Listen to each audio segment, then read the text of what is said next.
on where the Leafs stand moving forward? Jonas, you've kind of commented on the acquisition of Dakota Joshua. He's a bottom six guy. It's not going to move the needle that much. It just feels like they have too many bottom six guys. They got a lot of guys. Yeah. Like a couple guys are going to have to go, clearly. Yes. And it seems like it's David Kampf and Calle Jarnkrok, does it not? Like, more than likely? Yeah, you would think so. Like, those can't, like, it's hard to see a market for Domi with his contract, and I just don't know where he fits. Like, the puzzle pieces to me, like, I've been trying to play around with the roster, and they're, I don't know. I don't know how it's going to all fit. Yeah, I'm not sure either. And I was thinking about it last night, too. Like, obviously so much focus on Marner leaving and what it's going to do because he's been so consistent for so long and 9 years where he's always healthy and he always puts up numbers and he can play with everyone. It's going to be a big adjustment. But Matthews is still here. Mm-hmm. And, I think we're kind of looking past his ability and the pressure that should be on him and the expectation that should be on him. And I think in large part because of the season he had last year, the worst season of his career, injury-riddled, never looked like himself. But if that guy is back to where he's supposed to be, mm-hmm. then whoever he plays with, he should drive the line. Like, it should be a great line. You put him and Matthew Nyes together, yes, it can't just be a plug on the right wing, clearly. But put anybody there who's capable of keeping up, he should be able to drive a line that's capable of being a true number one line in the league that produces and dominates just because of who he is and what he's capable of doing. I agree with that.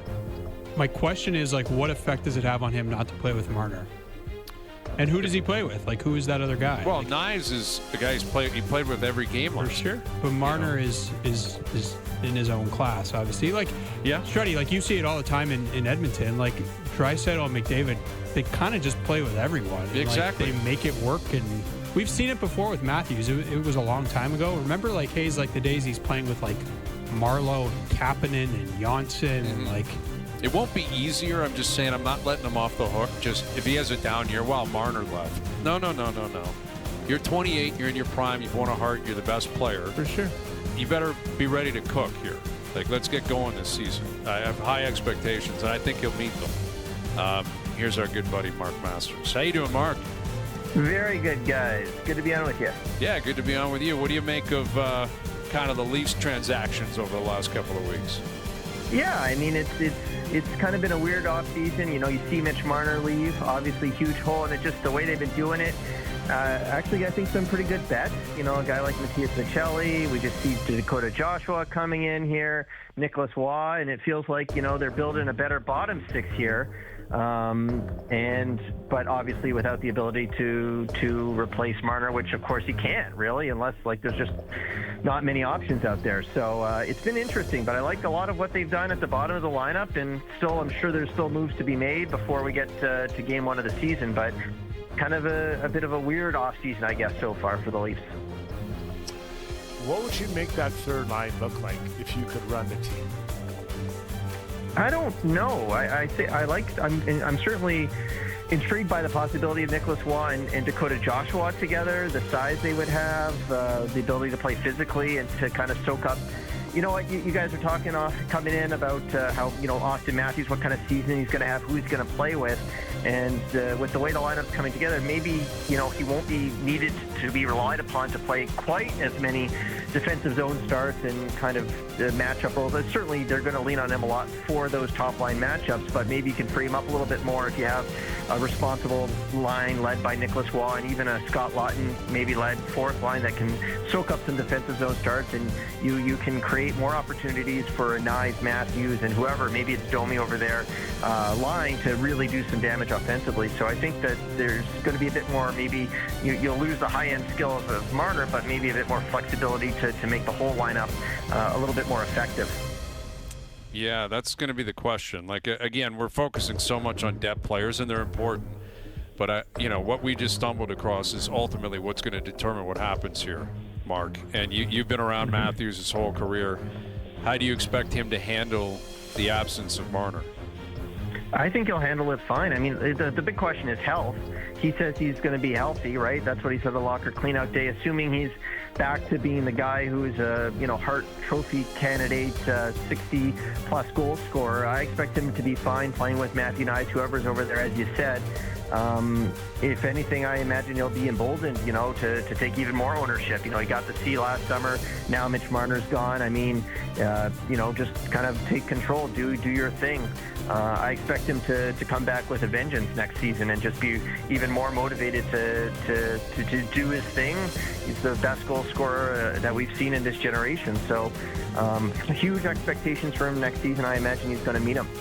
Mark, if Craig Berube called you up this summer, and maybe he has already, could happen, or he texted you, and he said, who do you think I should play on that right side with Matthews? Because you and I both know he didn't like, and maybe hate is too strong, but he was pretty much against playing Nylander with Matthews really like the entire year, even in the playoffs when Marner Matthews wasn't really working. So if he called you and he said, who should I play there? Who is it? I'd put Domi there. That he and Matthews work well. And I'm sure there's some reluctance, right? The reason maybe Nylander didn't get a long look with Matthews or longer look with Matthews is just the preference to play Matthews against top lines and in defensive situations, and maybe you don't want Nylander there. Maybe you don't want Domi there, of course. But there's no perfect answer to the question right now. There's no perfect player to slot in there. So I would go, Domi got off to, as we know, did not have a great year last year. I go to him and say, I'm putting you in a prominent spot. You played well with Matthews. You get this chance to start. Go to work. That's what I would do. Matthews, Knies have good chemistry. Domi and Matthews have played well in the past.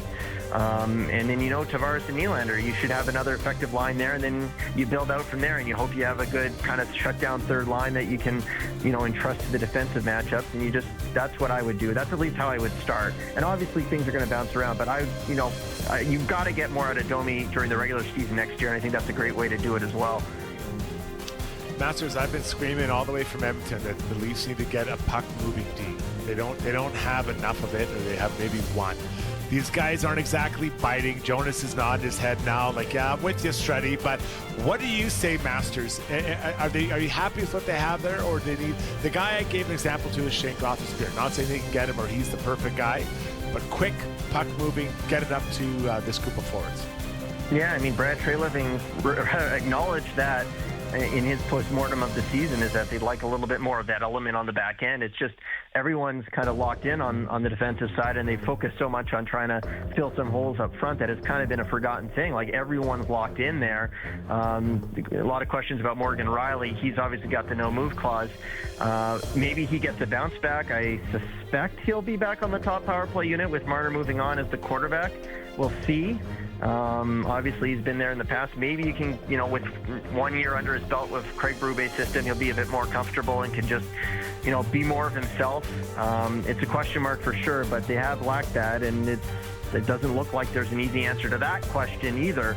But I would agree that they could use that. It certainly was evident that it was lacking. That said, I still think they have the pieces to make a really good defense core, and maybe that's something that they have to address during the season at some point here, see how things play out. Same as with the top six forward that they need. It might take some time for all the pieces to go into place. I like that Treliving's been patient here and seems to be willing to be patient, not rush into anything, not make a mistake, and just wait for the right piece to kind of become clear, or the right option to become clear. With Mark Masters. So we're talking about the announcement earlier this week that Jeannie Bouchard is going to retire after the National Bank Open, which the women are in Montreal this year. So it'll be, back in her hometown, and that's going to be it. You were kind of the Jeannie whisperer, Masters. Like, you had access to Jeannie. You were the one that was right in there breaking stories and talking to her and interviewing her a lot over her career. I don't even know how to describe the career of Jeannie Bouchard, because of, it was a flash in the pan, clearly, but it was so big. She was so popular that I remember a